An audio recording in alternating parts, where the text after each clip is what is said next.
Well, it is certainly a gloomy day here in Orange, Texas for the Hamfest, but guess what? The parking lot is full. I got here about an hour after the doors opened because it took me about 2.5 hours to get here from Galveston. Had to wait 30 minutes for the ferry. That was fun. But looks like it's going to be a good show. And the parking lot is, in fact, I had to park in the grass. You probably can't see it. It's behind that RV camper right there. I had to park in the grass because the parking lot's so full. So, Orange, Texas Hamfest, last weekend of February. Check this out. CQ photo, CQ parked on the air, Kilo Charlie 5, Hotel Whiskey Bravo.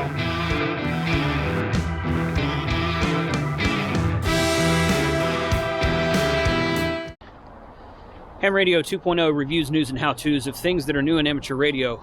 So this is a small regional Hamfest in the city of Orange. It's actually right outside the city of Orange, Texas. It's actually the county of Orange, Texas, too. I just learned that. I've been in the show one time. It was like 4 or 5 years ago. It was a fairly small show. And at the time, there wasn't much attendance here. But we've been so starved for Hamfests lately that the attendance here is really good because people are wanting to get back to Hamfest. Also, it's really crummy weather out today, so what else are you going to do? Might as well go to a Hamfest. Hey, Ryan, what's up, man? How are you?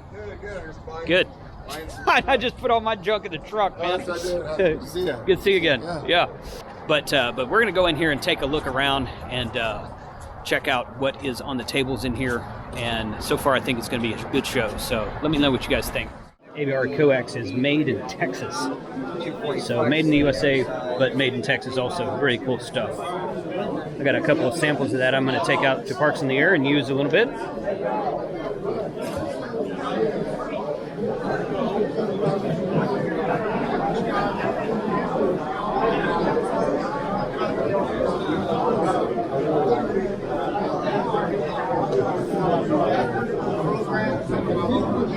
What I like about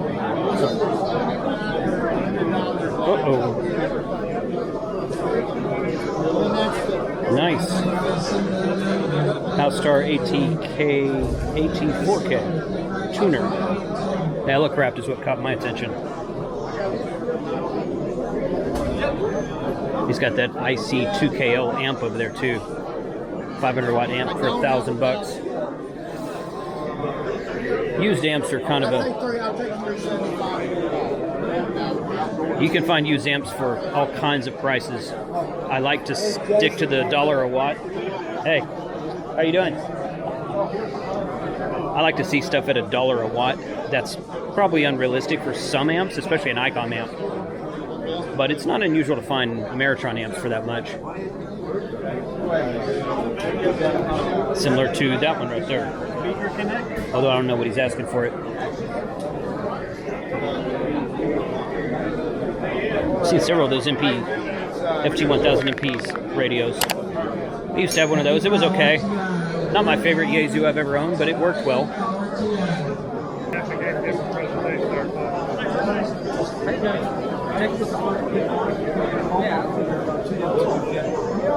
Wow, that's neat. QRO Technologies, that's a fun name. What do you want for the Tentec? $500. That's what I paid for it 2 years ago. I bought it to put it in my truck as a mobile, and I never did it. That's the same condition I bought it in. I plugged it in last night and tried it out. Still full power out. Still works. Everything good. Okay. But yeah, that's what I paid for it. It's kind of hard to find. And so if I just there's two over there, I was like, yeah, oh, yeah, and he wants $600 for his. Okay. So that's a better price for sure. That's what I paid. Yeah, it's a good radio. Thank you. Thanks a lot, guys. Hey, look at that. Rolling power station. How's it going, Jason? Hey, good. Hey, man. How are you? Doing well, doing well. There's a nice FT101E setup there.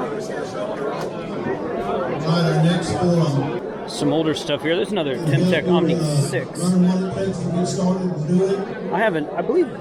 I believe I have an Omni 5. I have an Omni something at home. I think mine's an Omni 5. Looking forward to trying that out. I picked that up in a estate sale a while back and I haven't done anything with it yet. Also at 10 o'clock, 2 meter all mode. testing. There's a Collins. Look at that. That's pretty right there. Technician license or upgrade. We'll be doing that. That's really pretty. AgriLife room, which is the hallway right here. See you on your podcast. Oh, thanks. Good to meet you. Good to see you. 7,000. I really like this radio. I've got 3 of them. 850 is not a uncommon price, but it's not the best price I've seen either.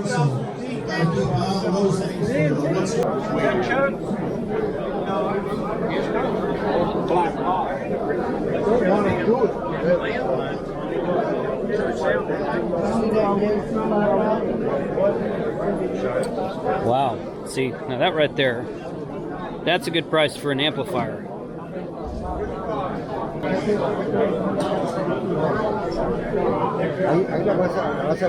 For the HX, well, I don't know if it's the HX model. Hey.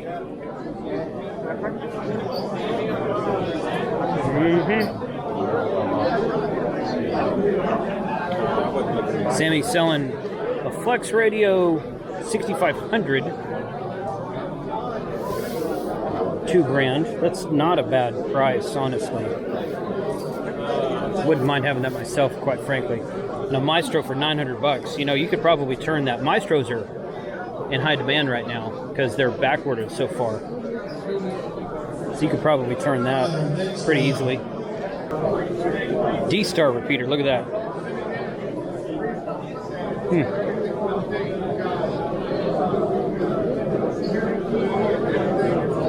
2.4 gigahertz. Ooh, 2.4 gigahertz antenna. That might be fun. Just hook that up to like a Arden node if you wanted to.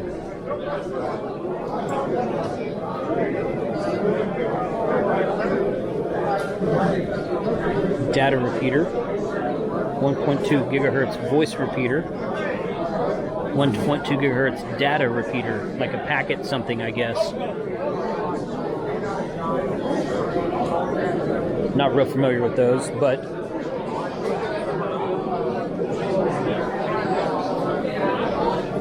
these Ten-Techs are really cool.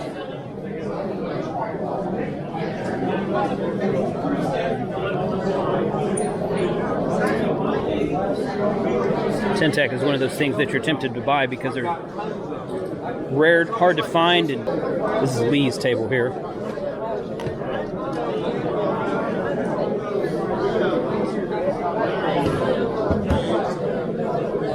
$1935.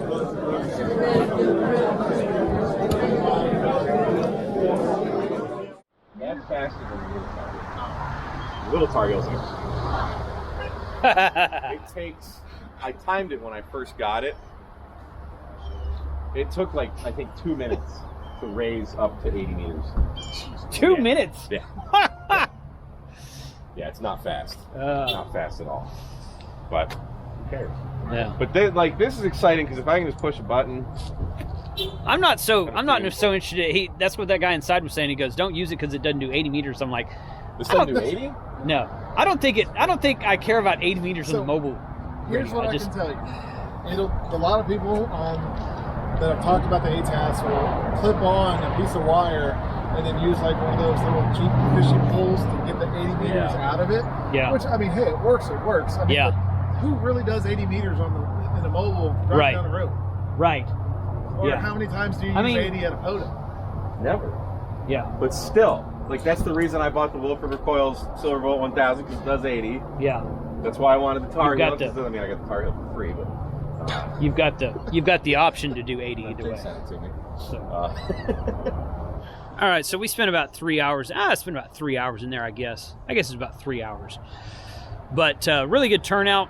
Partially because people are starved for Hamfest. I started to say that earlier. I'm like, I was here 3 or 4 or 5 years ago, whenever it was, and it was a decent turnout. Same building, same space, less tables, I think, far less crowd last time I was here. So the crowd's been better today because A, people are starved for Hamfest right now, and B, the weather outside is terrible. It's all gloomy and mucky and it's cold right now. Cold for Texas, and especially South Texas. But this was a good show. I'm glad I came up here. It was only a 2-hour drive from Galveston. Got to meet up with Mike. Met Sideboom from the Discord server. Met a couple other guys up here. So had a fun time. We're going to go get some lunch now. You guys take care. Thank you if you are here at the show. Thank you for putting on the show. And thanks for coming up to me and saying hi. 73, go out there and ham harder today.